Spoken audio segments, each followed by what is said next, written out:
Hey everybody, how's it going? Welcome to NoDQ&A video right here on NoDQ.com, as well as the YouTube channel and NoDQ&A videos affiliate, ringsidenews.com.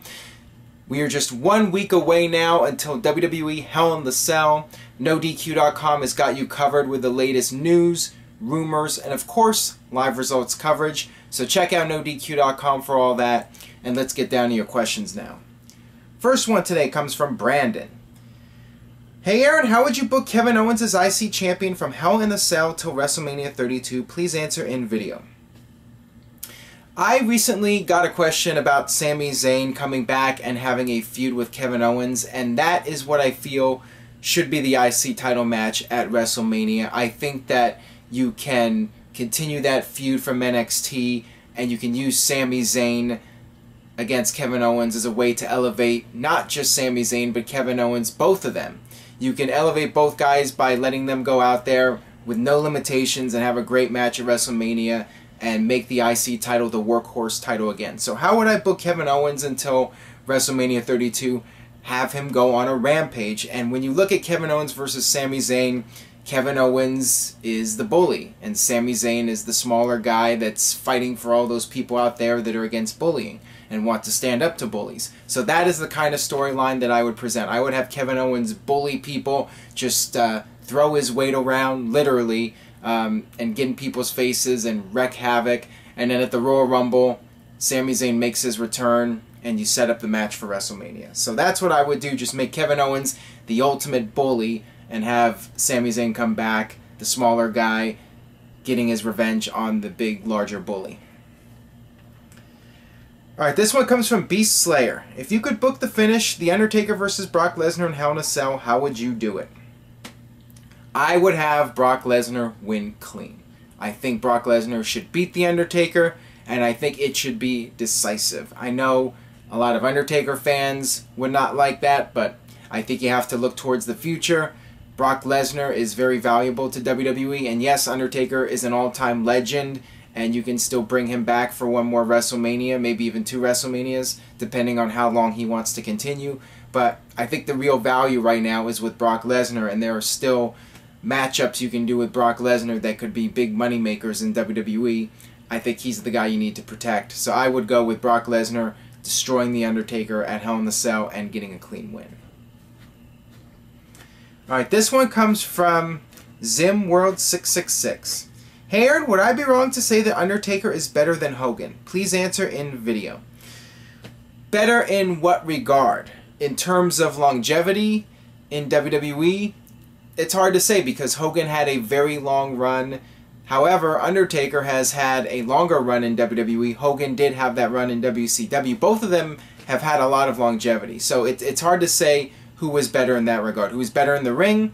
I would definitely go with Undertaker. Who was a bigger draw? I'd go with Hogan. So it's really a matter of what you're defining as better. So I don't know how to answer that question exactly. You know, they're great in their own ways, and in some ways Hogan's better, in some ways Undertaker's better. All right, this one comes from Deathstroke Prince. If Eddie and Chris were still alive, what role would they be doing? Hashtag #NoDQRules. I think both of them would probably be retired by now. Maybe one or both of them would have ended up in TNA for a while. I think both of them would have winded down their careers by the later half of the decade. By around 2010, I think both of them would have been either in agent roles or trainer roles, or they would have been in TNA for a while. I think that both of them would have continued to do well in WWE, but I don't think either of them, with the exception of Eddie. Maybe Eddie would have had one more run with the world title, but I think both of them were starting to be phased down in WWE at the time of their deaths, and I don't think that they would have been world champion again or anything like that. I think maybe Eddie would have, but not Benoit. I mean, Benoit they put on ECW, and some saw that as a demotion, but I think the idea was for Benoit to elevate the ECW brand and help work with some of the younger talents, and I think that that was going to be more of what he was going to be doing in the future, was helping out the younger talents. This one comes from @RickyLawson. In your opinion, who is real Kurt Angle's greatest rival? I would say either Chris Benoit or Brock Lesnar. I think I would have to go with Chris Benoit because Angle had a lot of matches with Benoit during different periods in WWE. I remember they were having matches right when Benoit came into the company in 2000, and then they feuded again in 2001. They had the match at Backlash, and then they had the match at WrestleMania. Actually, reversed that. And then they had that match at Judgment Day for the gold medals. And then they feuded again in 2002. They had the match at Unforgiven. They had tag matches against each other with Benoit and Angle teaming together and being friends and then being enemies. They would go back and forth. And then, of course, they had that match at the Royal Rumble in 2003, one of the greatest WWE pay-per-view matches of all time. And they continue to go at it on and off throughout the years. Angle and Brock Lesnar did have some memorable matches, but their feud was relatively short because Brock Lesnar's run in WWE was relatively short. And I think the Cat is disagreeing with me. I think the Cat is a huge fan of Brock Lesnar versus Kurt Angle, but I'm going to have to go with Angle and Benoit as Angle's most memorable feud. And unfortunately, WWE history may dictate that it's Angle and Lesnar as Angle's greatest feud for the obvious reasons. Alright, this one comes from Daniel Jobber. So does Apollo Crews become NXT #1 contender mean that Balor is being called up soon? Face versus face. I think that by early 2016, maybe not early 2016, maybe after WrestleMania 32. In fact, if I had to make a prediction, I'd say that Finn Balor makes his WWE main roster debut right after WrestleMania 32 because WWE always likes to introduce new characters right after WrestleMania, and I think that would be the perfect time to introduce Balor. I think bringing him in before WrestleMania 32 would be too soon because I have this concern that he'll get lost in the shuffle. And plus, going back to earlier, if you're going to showcase NXT guys, I think that Finn Balor would be best to not be at WrestleMania when you have guys like Kevin Owens and Sami Zayn on the WrestleMania card. Those are the guys you want to focus on for WrestleMania 32. So, you know, give it a little bit of time. Don't rush it. But I definitely feel he should be on the main roster soon.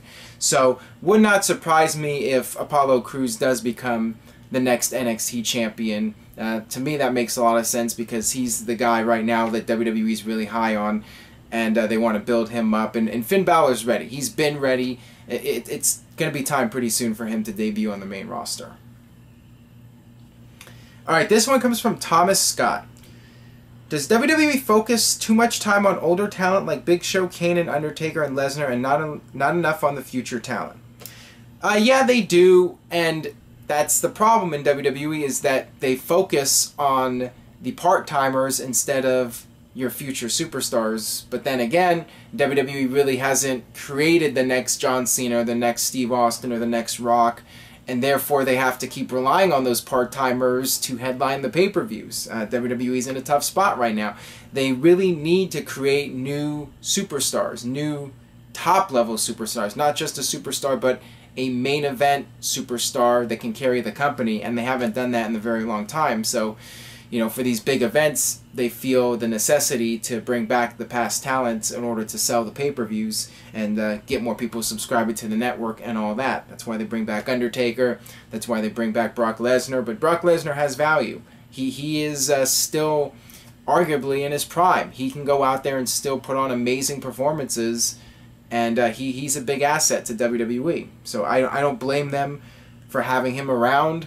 As far as guys like Big Show and Kane and Mark Henry, yeah, I mean, WWE really should start phasing these guys out. There's not a whole lot of value in having those guys around other than just putting over other talent. But with Big Show, they're having him go over the guys that could be your future talent. It's like WWE erased what they did with Cesaro at WrestleMania 30 when they won the Andre Battle Royal. The following year, they just erased it by having Big Show beat him, and then Big Show beat him again, leading up to the Brock Lesnar match at Madison Square Garden. So it's counterproductive.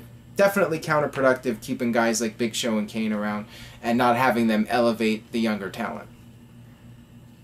Alright, this one comes from WK, at WK Beats.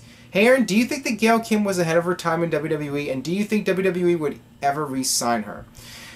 I do feel that if she'd first broken into WWE now in 2015, she'd have a great chance at success. I do feel she was a bit ahead of her time, and would WWE ever bring her back? I could see them bring her back maybe in a trainer role, but as far as her coming back and being a regular television performer.